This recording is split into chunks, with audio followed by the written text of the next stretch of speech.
Sampurasun, mugi rahayu sagung dumadi.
Kita telah mendengar cuplikan tembang Cianjuran berjudul Nataan Gunung.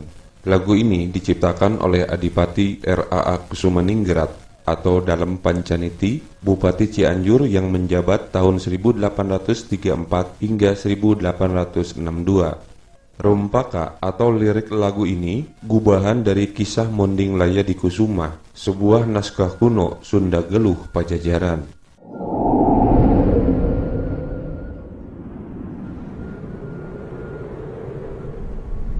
Bila kita sama-sama menyimak, ada kata Sasakadomas Cirebon, Sasakadomas Sumedang. Kenapa disebut Sasakadomas? Hapunten anu kasuhun, parantos seueur para saderek ngaguar ngeunaan ieu, hanamung jesim abdi seja jabung tumalapung sabda kumapalang, upami nyalahan pangnalapungkeun. Nu salahna sanes abdina. Sebelumnya saya mengajak kita bahas secara berurut tentang ngaji diri maca ke kitab papat kalima pancer puseur bumi. Sudah banyak yang membahas mengenai ini, terutama tentang papat kalima pancer. Sering kita mendengar kata ngaji diri. Apa itu? Sebagian orang menganggap orang yang ngaji diri adalah orang egois, seenake dewe, padahal bukan itu. Apakah istilah ini sama dengan pemahaman umum mengaji atau pengajian? Bisa iya, bisa tidak, tergantung orang yang mendefinisikannya. Mari kita telisik asal mula kata ngaji atau mengaji, berasal dari kata aji. Aji dalam Kamus Besar Bahasa Indonesia adalah berharga sekali dan dianggap bertuah. Kedua, tidak ternilai kehormatan dan kedudukannya sehingga orang merasa wajib mengagungkan dan menghormati. Kita kutip lagi dari Lektur ID, dalam kata sifat, berharga sekali dan dianggap bertuah. Yang kedua, tidak ternilai kehormatan dan kedudukannya sehingga orang merasa wajib mengagungkan dan menghormati. Dalam kata benda, aji adalah salah satu nama daerah di Provinsi Sumatera Selatan. Yang kedua, dialek bahasa Komering yang dituturkan di daerah Aji. Yang ketiga, artinya baginda. Yang keempat, raja. Sementara dalam Kamus Bahasa Jawa, aji adalah nilai atau harga. Demikian pula dalam pengertian bahasa Sunda, aji adalah nilai atau inti aji. Kata mengaji atau ngaji adalah menilai. Dengan demikian, ngaji diri adalah menilai diri. Definisi secara luas adalah menilai dan mengukur serta memahami diri. Jadi, sangat terlihat definisi ngaji diri bukan bentuk egois seenai dewe. Barangkali Anda pernah mendengar istilah maca ka kitab ngaji ka diri. Istilah ini mungkin jarang sekali kita dengar sekarang ini, selain kata ngaji diri saja. Kitab atau buku yang dimaksud adalah hukum atau ajaran agama dan darigama, hukum negara. Dalam budaya Sunda, kita harus berpegang pada hukum agama dan darigama. Macaka kitab secara harfiah membaca kitab hukum keagamaan dan atau hukum negara. Dalam budaya Sunda Buhun, aturan itu dibaca dalam arti luas. Membaca secara harfiah bukan hanya melihat dengan mata, aksara dan bahasanya, dan juga bukan pula hanya mendengar dan mendengarkan melalui telinga, tetapi lebih dalam dilakukan secara kognitif melalui proses olah pikir. Sedangkan ngaji diri adalah menginternalisasikan lebih mendalam secara rasa atau afeksi atau affection. Oleh karena itu, dalam budaya Sunda Buhun ada proses lanjutan dari setelah proses membaca dan mengetahui aturan hukum, baik hukum agama maupun hukum negara, kemudian diinternalisasikan dalam diri untuk diejawantahkan dalam perilaku atau behavior. Jadi prosesnya adalah kognisi, afeksi, dan perilaku. Papat kelima pancar dan ngaji diri.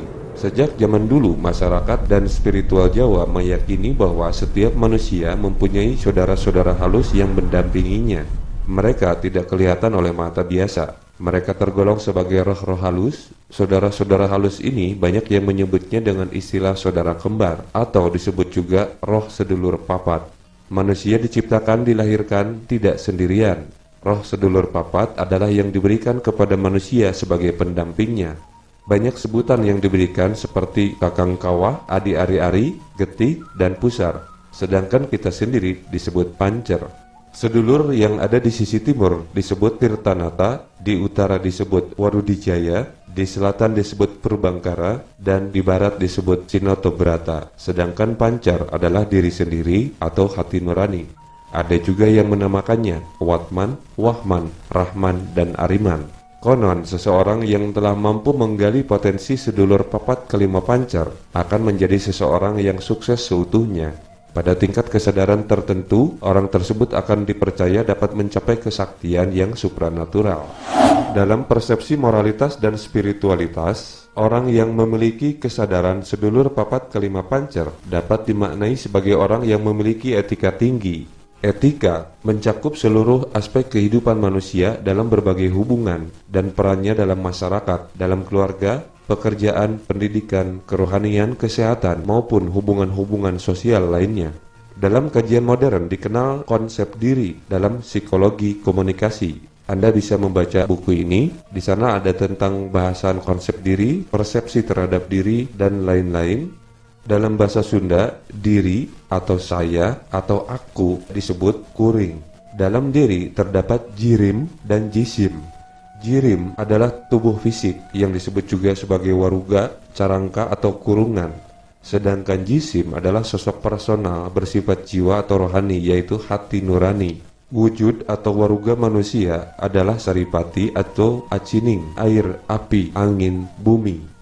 Kita sering menemukan istilah terkait papat kelima pancar. Maksudnya menerangkan wujud atau waruga yang berasal dari 4 unsur yang dipancaran oleh kuring atau ingsun. Ingsun mesti jadi pancar sebab 4 unsur dalam diri ini membawa nafsu-nafsu mengenai keduniawian, kehewanan, dan kesetanan. Pusat makrokosmos dan mikrokosmos adalah diri kita. Pancarnya dunia yaitu diri. Hal ini mengenai batasan arah mata angin bahwa istilah utara, selatan, barat, timur, atau kalir, kidul, kulon, wetan, atas, bawah, atau luhur, handap, itu kata diri. Coba saja bila diri kita, bagi sahabat-sahabat yang tinggal di Bandung, bila Anda berada di Dago atau di Lembang atau di Tangkuban Parahu Bandung, menyebut gedung sate berada di selatan. Tetapi bila Anda berada di Buah Batu, posisi gedung sate disebut berada di utara. Begitu pula jika diri kita berada di pesawat terbang bahwa awan itu berada di bawah. Tetapi bila kita sedang berdiri di atas tanah, awan berada di atas.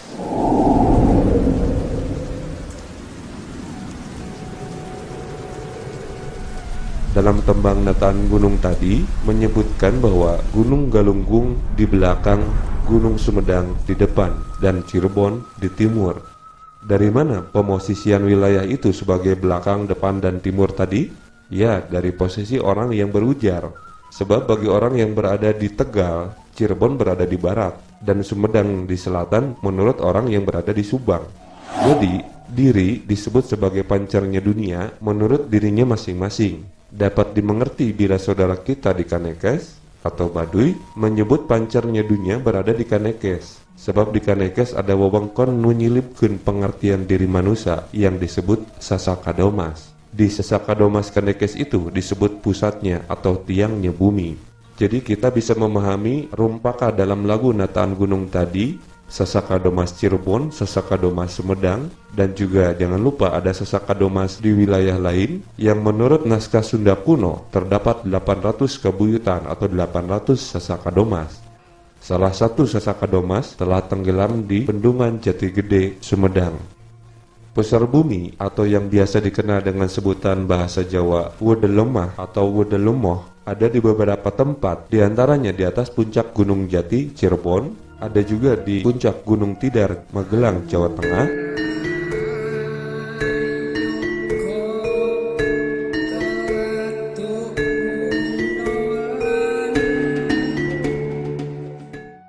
di Kebumen sebutan Sendang Pusar Bumi, dan di Bali ada Pura Kahyangan Luhur Pusar Bumi.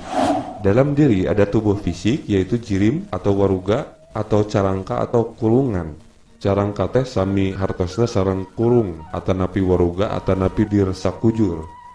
Para pinisepuh dahulu mengatakan bahwa carangka manjing curiga, yang artinya bahwa kita harus memiliki kecurigaan, kekhawatiran, atau dalam bahasa Sunda disebut kasieun, jangan-jangan kurung tidak terpenuhi kebutuhannya, dan jangan-jangan kurung tidak dipakai melakukan sesuatu yang bukan untuk keperluan kuring. Kurung migawe nu lain keur keperluan kuring yang welas asih. Jelas sekali bahwa kurung merupakan alat dari kuring untuk mengetahui atau menjalani hidup di dunia. Jelas bahwa kurung itulah yang mengantarkan keinginan kuring. Jika telah mampu ngaji diri akan memiliki rasa rumasa, yaitu kemampuan merasakan.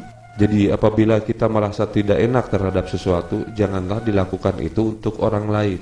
Ketahuilah apa yang dibutuhkan kurung supaya kurung bisa mengantarkan keinginan kuring. Kalau lapar berilah makan, kalau haus berilah minum, kalau kepanasan berteduhlah, kalau kedinginan hangatkanlah.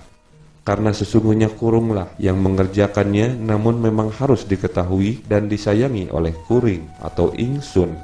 Setelah mampu ngaji diri, bakal menyayangi diri, nyaah ka diri. Jika sudah bisa nyaah ka diri, artinya sudah nyaah ka Gustina atau kepada Tuhannya. Bila telah memiliki rasa rumasa, kemampuan merasakan tadi, sudah barang tentu menyayangi ke dalam dirinya. Lalu nyaah ka diri batur, sayang kepada sesama manusia. Bila telah mampu menyayangi atau mikanyaah kepada sesama, istilah dalam bahasa Sunda nulung kanu butuh, nalang kanu susah, ngantir kanu keung, nyaangan kanu poekeun. Membantu yang membutuhkan, menolong yang susah, menemani orang yang ketakutan, dan menerangi orang yang sedang kegelapan. Akhirnya bakal terciptalah kerukunan hidup. Kesimpulannya, kita mesti memiliki rasa rumasa, nyaah ka diri, nyaah ka sesama, terciptalah kerukunan hidup. Kurang dan lebihnya mohon dimaafkan, leuwih iwangan kurang wewuhan tabepun. Rahayu, rahayu, rahayu. Cak.